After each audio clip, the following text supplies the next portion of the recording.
Franchement, faut pas se tromper. Ce qu'est en train de vivre Lyon, et je sais pas comment ça va se passer, en tout cas dans les premiers mois, et peut-être même dans la saison, c'est vraiment une révolution.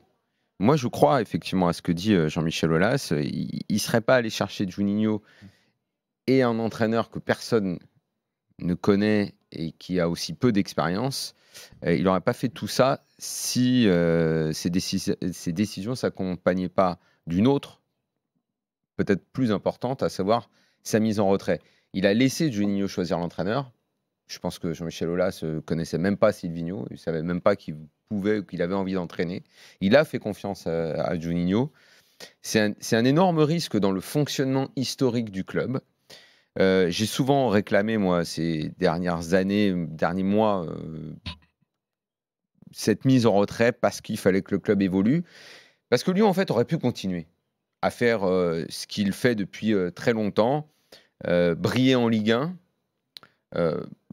aller en Ligue des Champions, bah oui, c'est vrai qu'ils y vont, on va dire, régulièrement. Je ne sais pas si c'est 2 sur 3 la moyenne. C'est qualification européenne à tous les coups.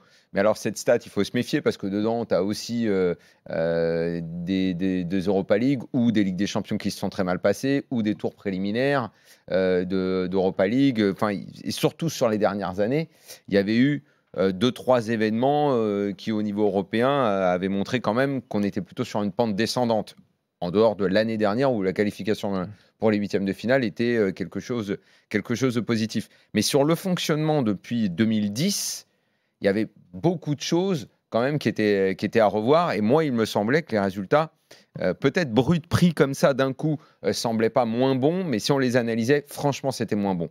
Donc, il fallait faire quelque chose. Il l'a fait, Aulas. Et franchement, ça va pas être simple. Parce que Silvinho, il va se faire, franchement, je pense, démonter par les médias français. Il va goûter à ce que c'est qu'être un entraîneur étranger, et surtout que Genesio avait tellement de soutien dans les médias que je pense que ça va pas être simple pour Silvinho.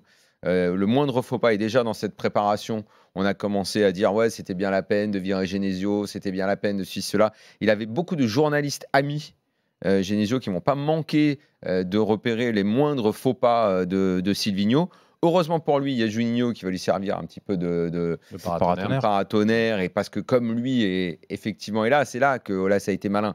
C'est qu'il n'a pas donné le pouvoir à Silvino, il a donné à Juninho, et Juninho est adoré du public lyonnais. Donc à travers Juninho, je pense qu'on laissera, en tout cas le public à Lyon, et les supporters laisseront du temps à Silvinho, même si ça se passe pas très bien et que les critiques sont sévères. Et je suis sûr, vraiment, je pense qu'on va être face à une mauvaise foi de niveau international sur Silvinho de la part de tous les amis de Genesio dans les médias. Mais alors ça, j'en suis convaincu. Donc la réponse, oui, j'y crois. Et ça va pas être simple.